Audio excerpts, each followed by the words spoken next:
I'm in South Bakersfield. I came to visit my father. So, I ate some tamales that my father thawed that he made on Christmas Eve, and I ate 3. I then saved the other 3 for later, for the next day for my 1 meal a day. They were really good, very satisfying, and I gave a few pieces to his dog, Sophia. I didn't hear any gunshots while I was visiting my father today. Normally, I hear lots of gunshots. The rain made me feel at ease. There's something so relaxing about the rain.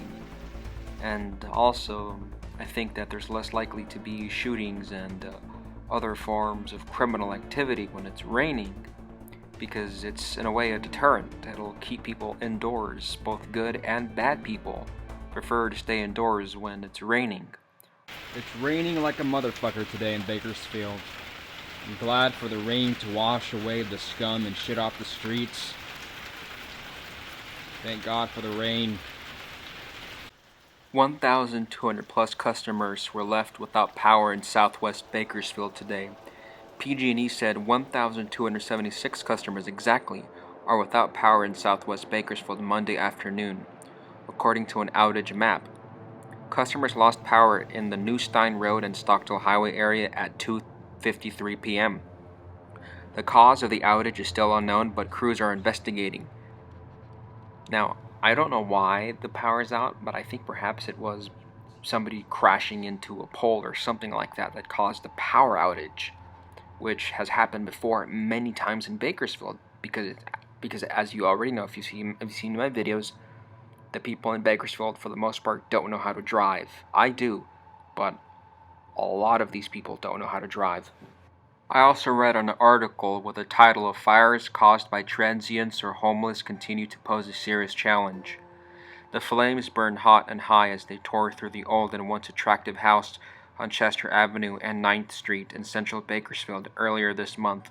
In a city where fires in vacant houses have become disturbingly common, news of the fire was still met with upset and dismay by many who remembered the location as home to a number of restaurants and other businesses, including the Old House Pub in the 1970s and Earthworm Studios, which offered skilled graphic art services upstairs. Stephen Humphreys, a commissioner of the City of Bakersfield Historic Preservation Commission, also serves as a trustee for the Kern County Historical Society. He says, "I think for most people living in Bakersfield, especially below a certain age, local history has very little meaning. Humphrey said, "For those of us that have been here a long time, each time we lose one of these old-timers, it is a connection to the past which can't be replaced." Humphreys, a retired police officer, said many of Bakersfield movers and shakers lived in these homes at one time. To lose them, he said, is to lose part of our history. "It just makes me sad," Humphreys said. Bakersfield Fire Department Battalion Chief Brian Bowman, who works as the department's public information officer, said Thursday, the department's fire investigators had not yet determined the cause of the destructive Chester Avenue fire, but the proliferation of house fires and other blazes caused by squatters, transients, or homeless individuals has been cause for concern for some time, he said. "We're projecting 50,000 plus calls for service this year," Bauman said. "Currently we are at about 49,000 plus. Of those, 5,358 calls have involved homeless or transient persons. Bakersfield Fire Department records show that's more than 10% of all calls, and of that number, 1,520 were fire calls, and of those, 80 were building fires. We see warming fires, trash fires, and building fires," Bowman said, and fires in the dry Kern riverbed were happening nearly every day in the warmer months. The veteran firefighter worked 16 years at Station Number 2 in Old Town Kern, near East 21st and Baker Streets. And he's seen it all. My own perspective, he said, it has continued to get worse. The department's fire investigations unit has made 43 felony arson arrests this year, and the percentage is astonishing. Of the 43 arrests, 41 were transient or homeless individuals. In other words, transients made up 95% of the department's arson arrests. So almost 100% of all arsons in Bakersfield are caused by transients, homeless people. Businesses are often forced to install security measures, cameras, reinforced doors and windows, even wire on their roof lines. The city and county have tried to address the problem, Bowman said. Unfortunately, it seems like a fact of life in California. Retired realtor Frank Simon knows the house on Chester Avenue and 9th Street very well because his grandfather, his dad, and he all owned it at one time. They purchased it after World War II before I was born in 1948, Simon recalled. I actually went to nursery school there, and at one time the Guild House was there for a couple of years before they moved to their current location on 18th Street, he said.